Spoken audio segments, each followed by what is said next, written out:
Ready start. 24 सितंबर 2023 को प्रधानमंत्री श्री नरेंद्र मोदी की मासिक मन की बात का प्रसारण किया गया। इसमें प्रधानमंत्री ने राष्ट्रीय हितों और महत्व की कई प्रेरक कहानियों और जानकारियों को साझा किया। प्रस्तुत है मुख्य अंश चंद्रयान-3 और G20 का सफल आयोजन। जब चंद्रयान-3 का लैंडर चंद्रमा पर उतरने वाला था, तब करोड़ों लोग अलग अलग माध्यमों के जरिए एक साथ इस घटना के पल पल के साक्षी बन रहे थे।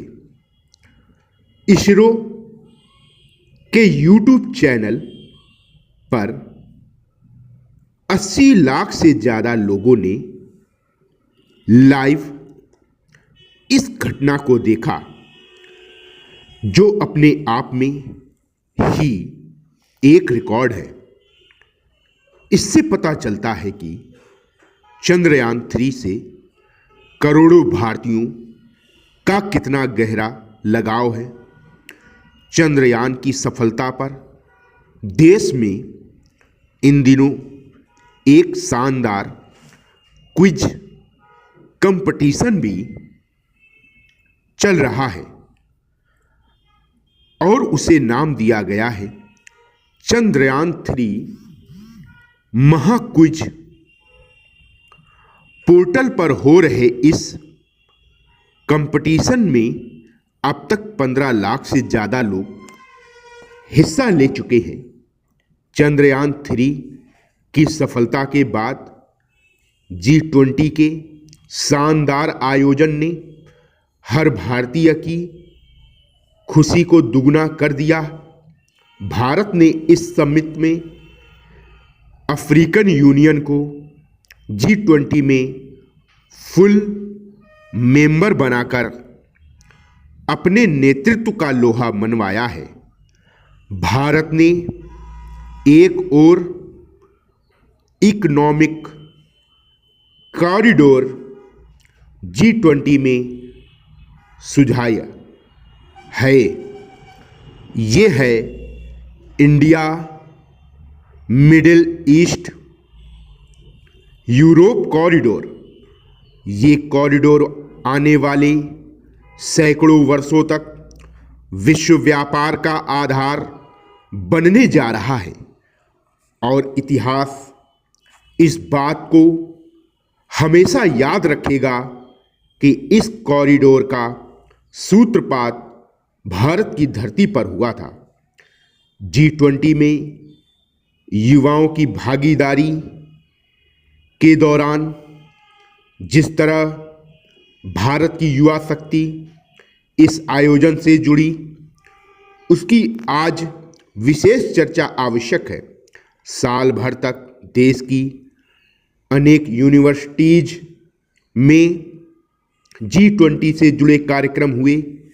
अब इसी श्रृंखला में दिल्ली में एक और एक्साइटिंग प्रोग्राम होने जा रहा है। G20 universities connect program. इस प्रोग्राम के माध्यम से देश भर के लाखों विश्वविद्यालय छात्र एक दूसरे से जुड़ेंगे। इसमें IITs, IIM, NIT और मेडिकल कॉलेज जैसे कई प्रतिष्ठित संस्थान भी भाग लेंगे। भारत के भविष्य में, युवाओं के भविष्य पर इसमें बहुत सारी दिलचस्प बातें होने वाली हैं। विश्व पर्यटन दिवस को कुछ लोग सिर्फ सैर सपाटे के तौर पर देखते हैं, लेकिन पर्यटन का एक बहुत बड़ा पहलू रोजगार से जुड़ा है। कहते हैं सबसे कम लागत में सबसे ज़्यादा रोजगार अगर कोई सेक्टर पैदा करता है तो वो टूरिज्म सेक्टर ही है। पर्यटन क्षेत्र को बढ़ाने में किसी भी देश के लिए गुडविल, उसके प्रति आकर्षण बहुत मैटर करता है। बीते कुछ वर्षों में भारत के प्रति आकर्षण बहुत बढ़ा है और G20 के सफल आयोजन के बाद दुनिया के लोगों की रुचि भारत में और बढ़ गई है।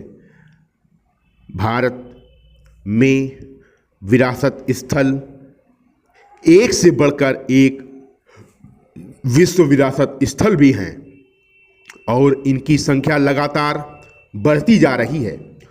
कुछ ही दिन पहले शांति निकेतन और कर्नाटक के पवित्र होयसड़ा मंदिरों को विश्व विरासत स्थल घोषित किया गया है। मैं इस शानदार उपलब्धि के लिए समस्त देशवासियों को बधाई देता हूं। मुझे 2018 में शांति निकेतन की यात्रा का सौभाग्य मिला था। शांति निकेतन से गुरुदेव रविंद्रनाथ टैगोर का जुड़ाव रहा है। भारतीय संस्कृति और संगीत के प्रति वैश्विक आकर्षण 21 साल की केसमी इन दिनों इंस्टाग्राम पर खूब छाई हुई हैं। जर्मनी की रहने वाली केसमी कभी भारत नहीं आई हैं, लेकिन वो भारतीय संगीत की दीवानी है। जिसने कभी भारत को देखा तक नहीं, उसकी भारतीय संगीत में ये रुचि बहुत ही इंस्पायरिंग है। कैशमी जन्म से ही देख नहीं पाती हैं, लेकिन ये मुश्किल चुनौती उन्हें असाधारण उपलब्धियों से रोक नहीं पाई। शिलान्यास से हमारे देश में शिक्षा को हमेशा एक सेवा के रूप में देखा जाता है। मुझे उत्तराखंड के कुछ ऐसे युवाओं के बारे में पता चला है जो इसी भावना के साथ बच्चों की शिक्षा के लिए काम कर रहे हैं। नैनीताल जिले में कुछ युवाओं ने बच्चों के लिए अनोखी घोड़ा लाइब्रेरी की शुरुआत की है। इस लाइब्रेरी की सबसे बड़ी विशेषता यही है कि दुर्गम से दुर्गम इलाकों में भी इसके जरिए बच्चों तक पुस्तकें पहुंच रही हैं। और इतना ही नहीं, ये सेवा बिल्कुल निःशुल्क है।